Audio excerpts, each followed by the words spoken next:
Hello दोस्तों, स्वागत है आज के इस वीडियो में। ये आप वीडियो देख लीजिए। आपका 8 बहुविकल्पीय जो क्वेश्चन भूगोल में पूछा जाता है वो 100% आपका सही हो जाएगा, क्योंकि मैं आज आपको 2020 से लेकर 2025 के जितने भी क्वेश्चन हैं, 2026 का जो मॉडल पेपर यूपी बोर्ड ने जारी किया उसको भी करवा देंगे। तो जितने भी बहुविकल्पीय प्रश्न हैं सारे प्रश्न मैंने कलेक्ट कर लिए हैं और आपको अच्छे आसान शब्दों में समझाने वाला हूं। तो चलिए शुरुआत करते हैं। 8 नंबर का बहुविकल्पीय क्वेश्चन यानी 8 क्वेश्चन पूछे जाएंगे। तो अगर आप आठों सही करना चाहते हैं तो एक बार पेपर पैटर्न जरूर देखें कि कैसे क्वेश्चन पूछे गए हैं पिछले सालों में।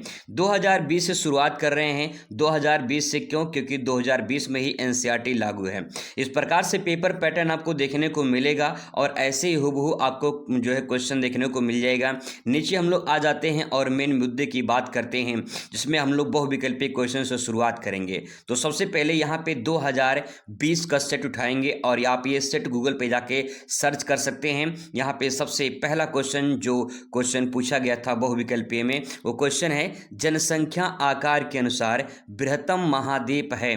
तो जनसंख्या आकार के अनुसार पूछा है, बृहत्तम मतलब बड़ा महाद्वीप कौन सा है?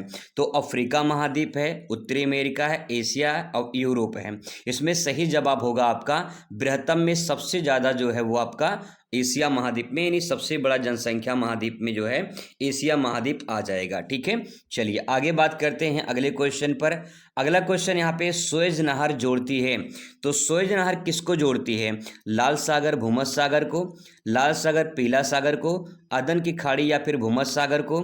एक ऑप्शन नीचे आपको देखने को मिल जाएगा, काला सागर या फिर भूमध्य सागर को। ठीक है, अब इसका उत्तर देखने के लिए थोड़ा सा मैं आपको यहाँ पे इमेज थोड़ा सा दिखा दूं।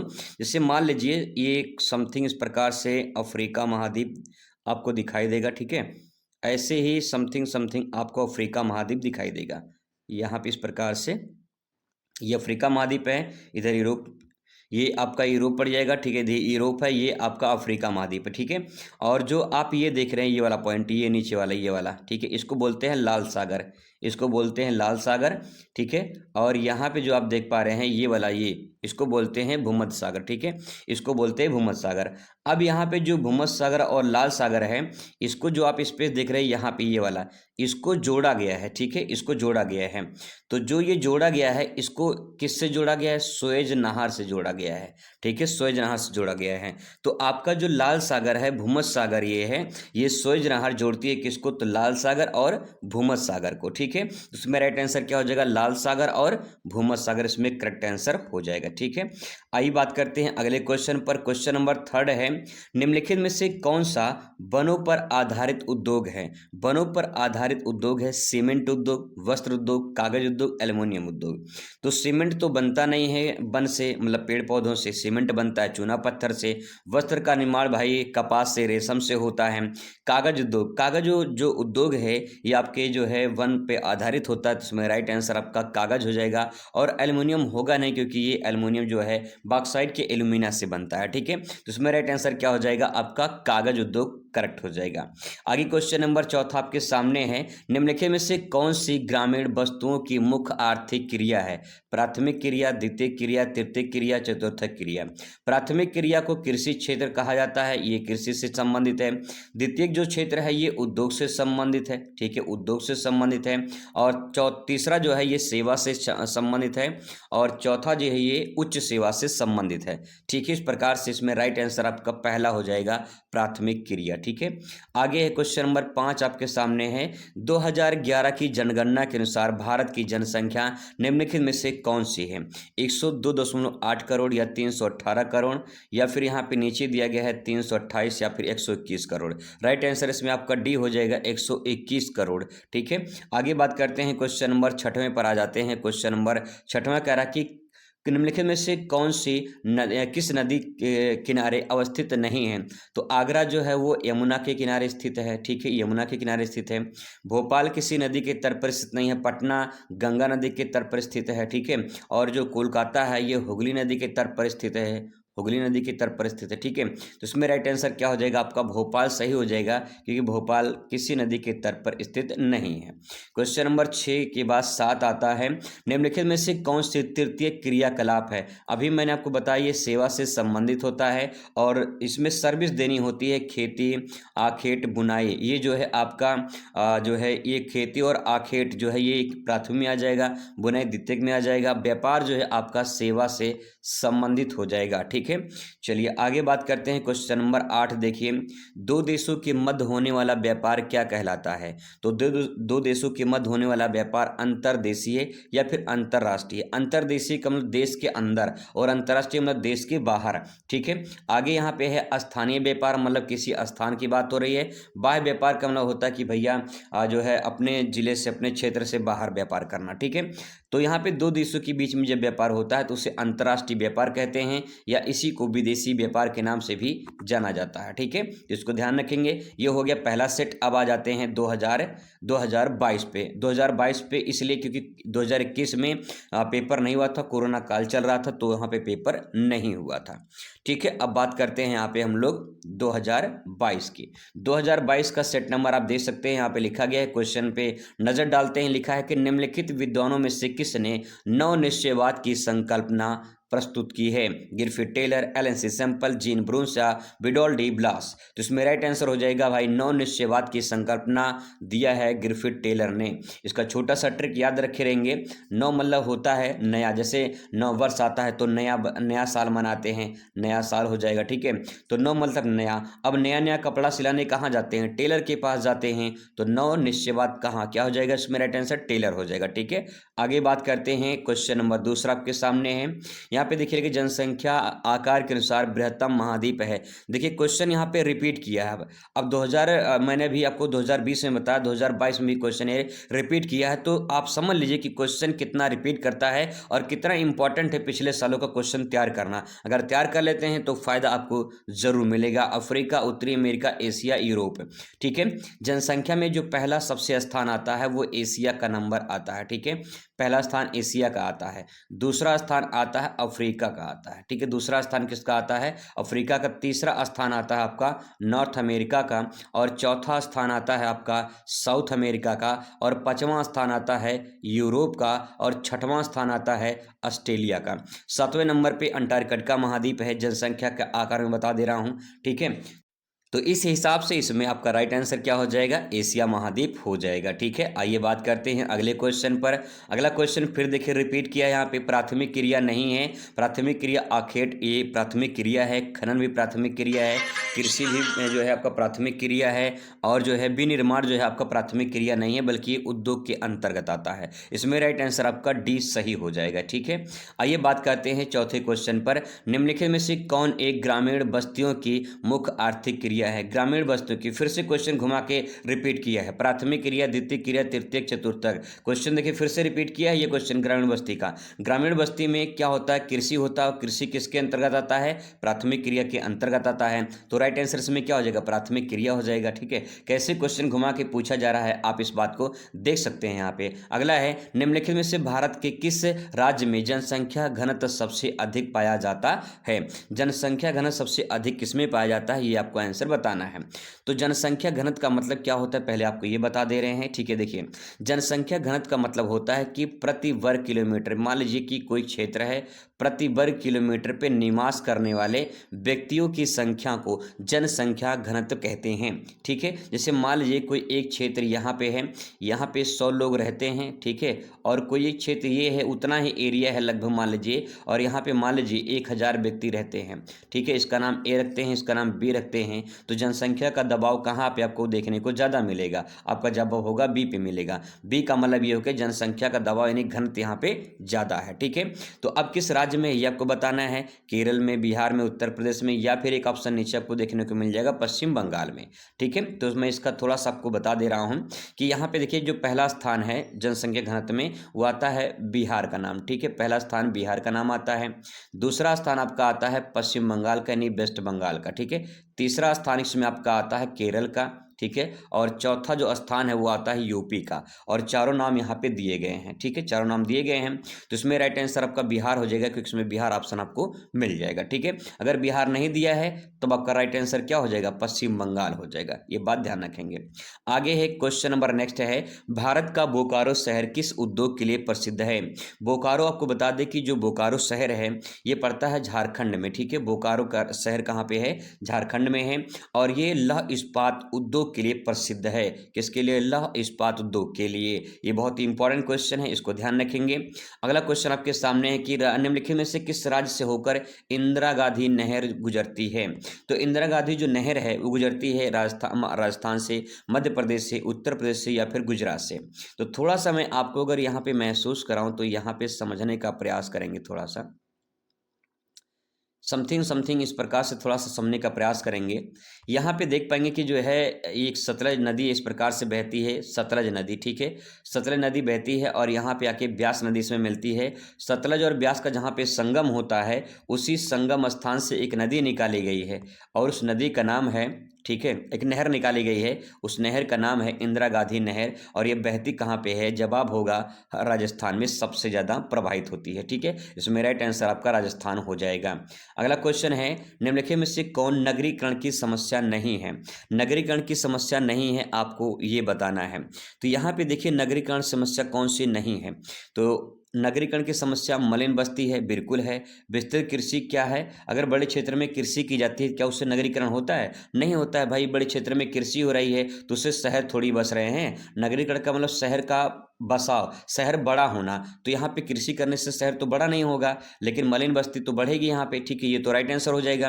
लेकिन इसमें नहीं पूछा है तो ये आपका राइट आंसर हो जाएगा, ठीक है, विस्तृत कृषि। आगे दो ऑप्शन यहाँ पे दिए गए हैं, ये भी इसकी समस्या हो जाएगी, ठीक है। आगे बात करते हैं यहाँ पे क्वेश्चन नंबर, अब यहाँ पे नेक्स्ट सेट आता है 2023 का, 2023 का सेट है और यहाँ पे सेट नंबर चेक कर सकते हैं आप। आगे बात करते हैं क्वेश्चन पर, मानव भूगोल के निम्न में से कौन सी संकल्पना प्रकृति की सर्वोच्चता में विश्वास करती है।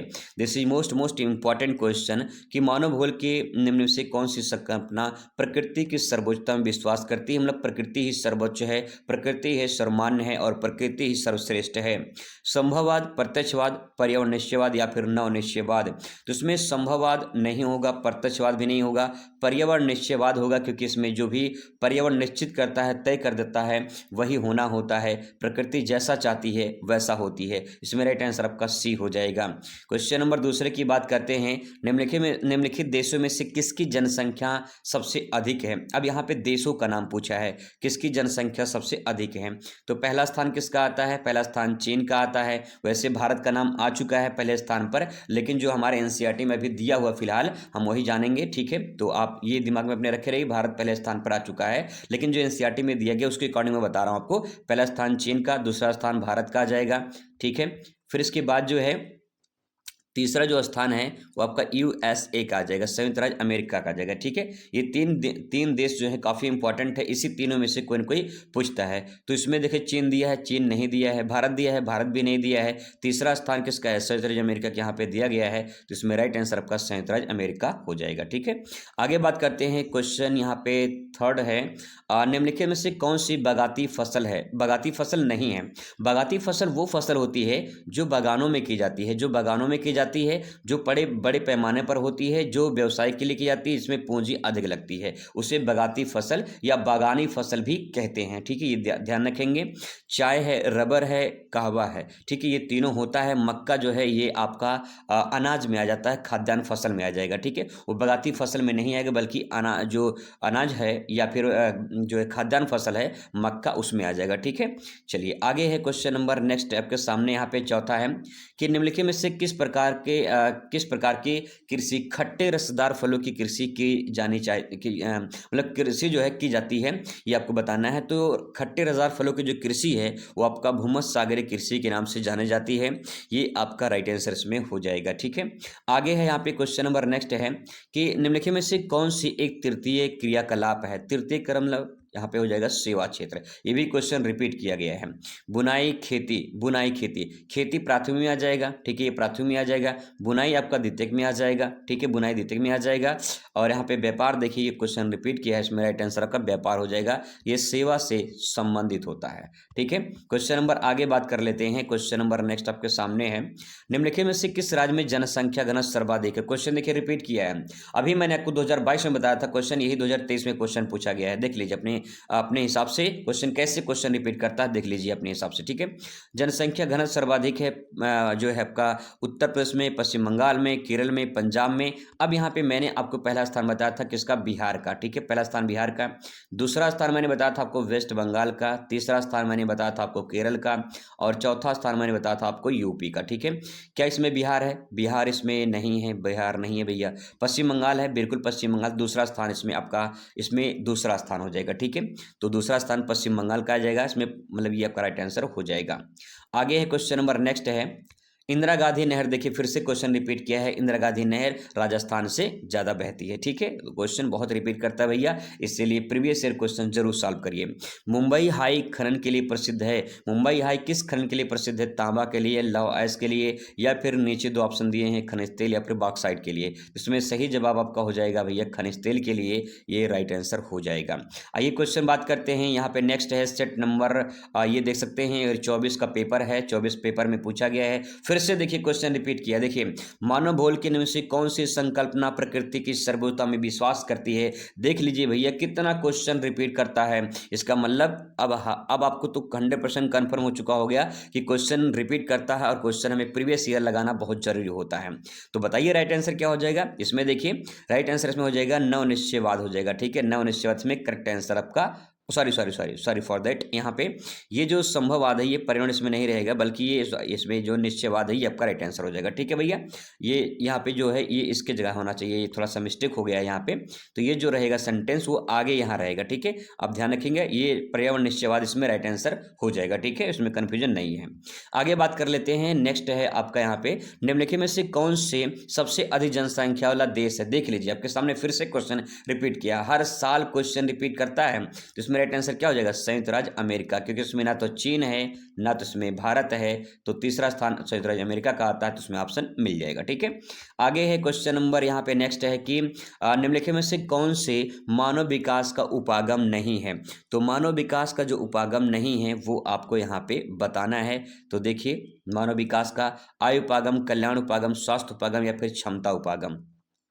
तो इसमें जो है स्वास्थ्य उपागम आपका राइट आंसर हो जाएगा, आय, कल्याण और क्षमता उपागम इसके अंतर्गत आते हैं, ठीक है। आगे क्वेश्चन नंबर नेक्स्ट बात करते हैं कि निम्नलिखित में से कौन सा नगर पार साइबेरियन रेलमार्ग में अवस्थित नहीं है। तो यहाँ पे मास्को पड़ता है, चीता पड़ता है, मास्को 2 बार हो गया यहाँ पे, ये टॉमस्क है, ठीक है। तो इसमें राइट आंसर क्या हो जाएगा? यहाँ पे टॉमस्क जो है ये आपका राइट आंसर हो जाएगा, ठीक है, टॉमस्क नहीं पड़ता है इसमें। आगे क्वेश्चन नंबर नेक्स्ट है, निम्नलिखित में से किस राज्य में जनसंख्या घनत्व सबसे अधिक पाया जाता है। क्वेश्चन फिर से रिपीट किया है, लेकिन यहाँ पे थोड़ा सा चेंज किया है, ना तो उसमें बिहार है और ना तो उसमें वेस्ट बंगाल है, तीसरा स्थान यहाँ पे देखिए दिया है केरल, तो राइट आंसर आपका क्या हो जाएगा? केरल हो जाएगा, ठीक है भैया। चलिए आगे बात कर लेते हैं, क्वेश्चन नंबर नेक्स्ट है, निम्नलिखित में से किस राज्य में नगरीय जनसंख्या सर्वाधिक पाई जाती है। पश्चिम बंगाल, महाराष्ट्र, तमिलनाडु या फिर उत्तर प्रदेश। राइट आंसर आपका क्या हो जाएगा? महाराष्ट्र हो जाएगा, ठीक है। आगे क्वेश्चन नंबर 7 है, निम्नलिखित में से कौन से राज्य खनिज तेल उत्पादन से संबंधित नहीं है। असम, गुजरात, पश्चिम बंगाल या फिर राजस्थान। तो इसमें राइट आंसर हो जाएगा असम में भी है, गुजरात में भी, राजस्थान में भी, पश्चिम बंगाल में नहीं है। राइट आंसर इसमें पश्चिम बंगाल हो जाएगा। क्वेश्चन नंबर नेक्स्ट है आपके सामने कि निम्नलिखित में से कौन सा बंदरगाह भारत के पूर्वी तट पर अवस्थित है। बंदरगाह का मतलब होता है कि समुद्र के तट पर जो भी समुद्र के जहाज आके रुकते हैं उसे बंदरगाह कहते हैं, जहाँ रुकते हैं उसे बंदरगाह कहते हैं। जैसे जहाँ पे ट्रेन आके रुकती है उसे रेलवे स्टेशन बोलते हैं, जहाँ पे हवाई जहाज आके रुकती है उसे अंतर्राष्ट्रीय या फिर हवाई अड्डा कहते हैं। वैसे समुद्र का जहाज जब आके रुकता है तो उसे बंदरगाह के नाम से जाना जाता है। थोड़ा सा मैं आपको मैपिंग के द्वारा समझा दूं तो आप यहाँ पे देख पाएंगे ये पश्चिम है और ये पूरब है, ठीक है। अब आपसे पूछा है पूर्वी तट पर स्थित बंदरगाह, तो यहाँ पे पूर्वी तट पे जो स्थित बंदरगाह हैं, तो देखिए यहाँ पे पूरब की बात करें, इस साइड में बात करें तो यहाँ पे देखिए पहले पड़ता है चेन्नई, उसके नीचे यहाँ पे तूतीकोरिन है, यहाँ पे तूतीकोरिन है, नीचे जो है यहाँ पे तूतीकोरिन है, ठीक है। यहाँ पे चेन्नई है, फिर आंध्र प्रदेश में विशाखापट्टनम है, उड़ीसा में पारादीप है, पश्चिम बंगाल में हल्दिया और ऊपर जो है कोलकाता है। इस प्रकार से पूर्वी तट में स्थित है। तो अब यहाँ पे ऑप्शन में देखिए क्या इसमें जो है चेन्नई तूतीकोरिन दिया है, नहीं दिया है। मारमागांव गोवा में पड़ता है, मंगलुरु कर्नाटक में पड़ता है, मुंबई जो है महाराष्ट्र में पड़ता है। तो ये तीनों तो होगा नहीं, नीचे का ऑप्शन दिया है उसी को देख लेते हैं। ये भैया तूतीकोरिन दिया है, तो तूतीकोरिन इसमें राइट आंसर आपका हो जाएगा, ठीक है। आ जाते हैं 2025 के सेट पर। 2025 का सेट नंबर 1 देखिए, और यहाँ पे बात करते हैं सेट नंबर 1 में पहला क्वेश्चन देखिए, निम्नलिखित में से कौन सा मानव भूल का उपागम नहीं है? तो उपागम इसमें है मात्रात्मक क्रांति, उत्तर आधुनिकवाद, स्थानिक संगठन, क्षेत्रीय विभेदन। ये इसमें आपका राइट आंसर मात्रात्मक क्रांति हो जाएगा, ठीक है। आगे बात करते हैं, नेक्स्ट है इसमें कोल खहोज का तात्पर्य क्या है? कोल खहोज किससे तात्पर्य है? सरकारी कृषि से, रोपड़ कृषि से, सामूहिक कृषि से, या फिर कारखाना कृषि से? तो इसमें राइट आंसर हो जाएगा सामूहिक कृषि। रूस में सामूहिक कृषि को कोल खहोज के नाम से जाना जाता है। साइबेरिया की बात हो रही है, ठीक है। आगे बात करते हैं, यहाँ पे नेक्स्ट है अधोलिखित किस प्रकार से बस्तियां सड़क किनारे या नदी किनारे बसी होती हैं? तो किस प्रकार की बस्तियां? देखिए जो सड़क होता है, जैसे सड़क होता है तो ऐसे होता है, नहर होता है भी, नहर भी ऐसे होता है ना, सीधे सीधे लगभग चलते हैं। तो यहाँ पे पूछा है कि ये किस प्रकार की, वृत्ताकार है? नहीं है। रेखीय है? हाँ बिल्कुल रेखीय में, देखिए रेखा में है कि नहीं, बिल्कुल रेखा में है। वर्गाकार भी नहीं है, वर्गाकार भी नहीं होगा, आयताकार भी नहीं है। तो इसका राइट आंसर किसमें क्या हो जाएगा? रेखीय हो जाएगा, ठीक है। आगे इसमें देखिए नेक्स्ट क्वेश्चन आपके सामने है, के निम्नलिखित नगरों में से किसे संयुक्त राज्य अमेरिका में जंग का कटोरा के नाम से जाना जाता है? जंग का कटोरा के नाम से जाना जाता है शिकागो को, स्पैरोज पॉइंट को, या फिर कोईलैंड को, या फिर पिट्सबर्ग को? तो यहाँ पे जंग का कटोरा जो है पिट्सबर्ग को कहा जाता है, ठीक है। यहाँ पे लौह अयस्क उत्पादन ज़्यादा होता है, लौह अयस्क उत्पादन। आगे है निम्नलिखित नगरों में से कौन सा नदी तट पर अवस्थित नहीं है? क्वेश्चन देखिए ये भी रिपीट किया है, ये 2020 से 22 में क्वेश्चन पूछा गया था। तो यहाँ पे आगरा, पटना, भोपाल, कोलकाता। मैंने बताया था कि आगरा जो है यमुना नदी के तट पर बसा हुआ है, पटना गंगा नदी के तट पर बसा हुआ है, भोपाल हुगली नदी के तट पर बसा हुआ है, जो गंगा की एक सहायक नदी मतलब वितरिका है, और भोपाल ये आपका राइट आंसर हो जाएगा, ठीक है। आगे बात करते हैं, यहाँ पे क्वेश्चन नंबर 6वां आपके सामने यहाँ पे है, निम्नलिखित में से किस स्थान पर प्रथम परमाणु ऊर्जा स्टेशन स्थापित किया गया था? परमाणु ऊर्जा स्टेशन स्थापित नरौरा, राणा प्रताप सागर, तारापुर, कलपक्कम। तो राइट आंसर इसमें तारापुर हो जाएगा, और पड़ता है कहाँ पे? ये महाराष्ट्र में पड़ता है, ठीक है। आगे है क्वेश्चन नंबर नेक्स्ट है, निम्नलिखित में से कौन सा बंदरगाह भारत के पश्चिमी तट पर स्थित है? अब आपको यहाँ बताना है पश्चिमी तट पर।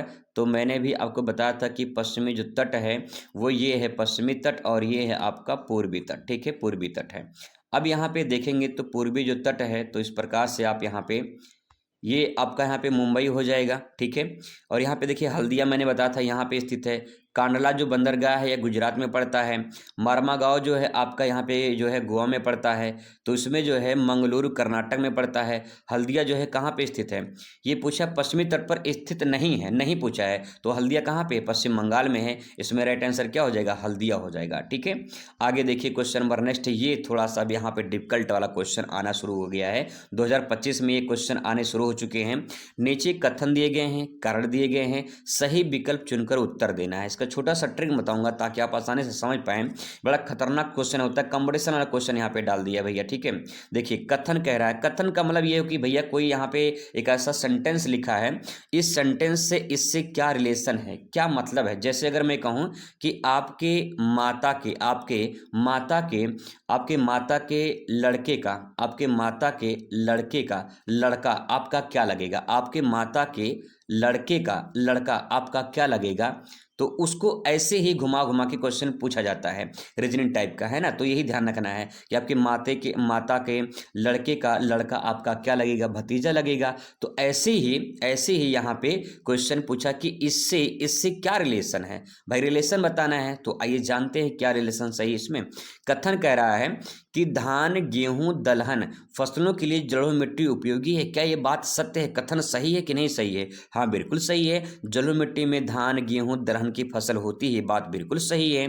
तो अब यहाँ पे कारण देखिए, जलोढ़ मिट्टी अधिक नमी के लिए प्रसिद्ध है। अब यहाँ पे छोटा सा ट्रिक है कि जब कथन आप पढ़िए, ठीक है, तो 2 सेंटेंस ध्यान रखिए, क्योंकि आपको बीच में लगा देना है, क्योंकि लगा देना है, क्योंकि या फिर इसलिए, ठीक है। ये 2 सेंटेंस ऐसे हैं जो आपके कथन निष्कर्ष को सही कर देंगे, चाहे जो सब्जेक्ट हो। इतिहास में भी आपका ऐसे क्वेश्चन आएंगे, तो इतिहास में भी ये 2 सेंटेंस ध्यान रखेंगे, बीच में क्योंकि या इसलिए लगाना है, ठीक है। अब आपको यहाँ पे क्योंकि कहाँ लगाना है, इसलिए कहाँ लगाना है, वो थोड़ा सा समझने का प्रयास करिए। देखिए यहाँ पे, देखिए जैसे क्वेश्चन पूछा कि धान गेहूं दलहन फसल के लिए जलोढ़ मिट्टी उपयोगी है, क्योंकि यहाँ पे लगाएंगे क्योंकि, ठीक है, क्योंकि जलोढ़ मिट्टी में अधिक नमी के लिए प्रसिद्ध है। क्योंकि जलोढ़ मिट्टी नाम से स्पष्ट कि जल ओढ़ मतलब पानी की मात्रा उसमें ज़्यादा है, पानी ओढ़े रहती है, जल ओढ़े रहती है, तो पानी ज़्यादा, नमी ज़्यादा रहेगी। तो भैया इसमें दोनों कथन क्या हैं, सत्य हैं।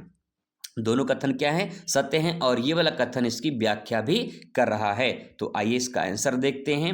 देखिए क्या कथन सही है, हाँ बिल्कुल कथन सही है, लेकिन यहाँ पे कारण सही, ये भी सही है, तो इसका मतलब तो अलग अलग दिया है इसमें। कथन कारण दोनों सही हैं, और कारण कथन, ये कथन की उचित व्याख्या करता है। इसमें राइट आंसर आपका ये वाला सही हो जाएगा, क्योंकि इसमें दिया है कथन कारण सही है परंतु कारण अच्छी व्याख्या नहीं करता, तो ये तो राइट आंसर नहीं होगा। तो इसमें आपका जो राइट आंसर होगा वो आपका सी वाला ऑप्शन यानी सा आपका राइट आंसर हो जाएगा, ठीक है। चलिए आगे 2025 का दूसरा सेट देखते हैं, क्योंकि 2 सेट मुझे मिला था तो मैंने यहाँ पे फटाफट इसको भी कवर कर लिया है। निम्नलिखित में से कौन सा सघन जनसंख्या वाला प्रदेश नहीं है। सघन जनसंख्या वाला पूछा है दक्षिण पूर्वी एशिया, विश्वत प्रदेशीय, पश्चिमी एशिया और जो है ऑस्ट्रेलिया। तो यहाँ पे ऑस्ट्रेलिया भी है, पश्चिमी एशिया भी है, विश्वत रेखीय प्रदेश नहीं है। तो इसमें राइट आंसर क्या हो जाएगा आपका, पूछा जनसंघन पूछा है तो दक्षिण पूर्वी एशिया आ जाएगा, क्योंकि उसमें इंडोनेशिया है और इंडोनेशिया में ज़्यादा जनसंख्या निवास करती है, ठीक है। इसका राइट आंसर दक्षिण पूर्वी एशिया हो जाएगा। आगे बात करते हैं, क्वेश्चन नंबर नेक्स्ट है। देखिए क्वेश्चन फिर से रिपीट किया है 25 में, निम्नलिखित में से किस राज्य में जनसंख्या घनत्व सर्वाधिक है। जनसंख्या घनत्व सर्वाधिक है, बिहार में दिया है, तो राइट आंसर पहले बिहार ही सही हो जाएगा, क्योंकि बिहार नंबर 1 पे है, तो आपको दूसरा ऑप्शन देखने की जरूरत ही नहीं है। पश्चिम बंगाल दिया है लेकिन बिहार पहले स्थान पर है, ठीक है। आगे है, फिर भी ये देखिए क्वेश्चन रिपीट किया है, मानव विकास का उपागम नहीं है, आय उपागम, कल्याण उपागम, स्वास्थ्य उपागम, क्षमता परक उपागम। तो इसमें राइट आंसर क्या हो जाएगा आपका स्वास्थ्य उपागम हो जाएगा।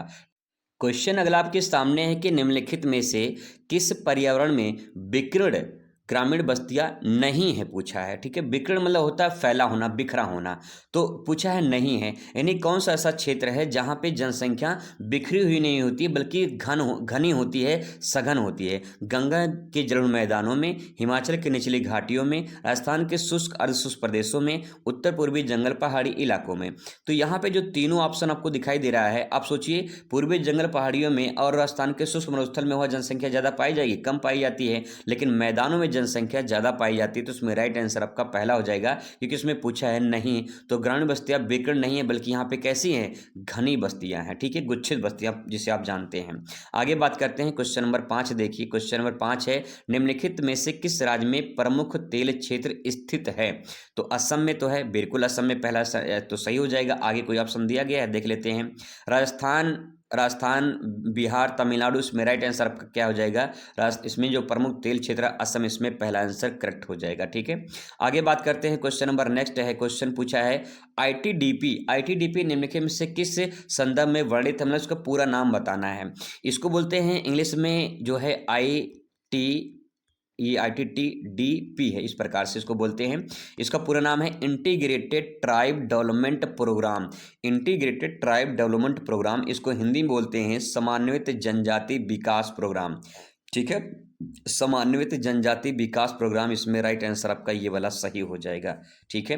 वैसे तो इसमें ये दो बार आप लिख चुका है, यहाँ पे थोड़ा मिस्टेक हो गया है, ऑप्शन ये 2 बार लिख दिया है, तो यहाँ पे ध्यान रखेंगे ये आपका राइट आंसर हो जाएगा समन्वित जनजाति विकास कार्यक्रम, ठीक है। ये काफ़ी इंपॉर्टेंट सवाल है, कई बार क्वेश्चन पूछे गए हैं ये भी।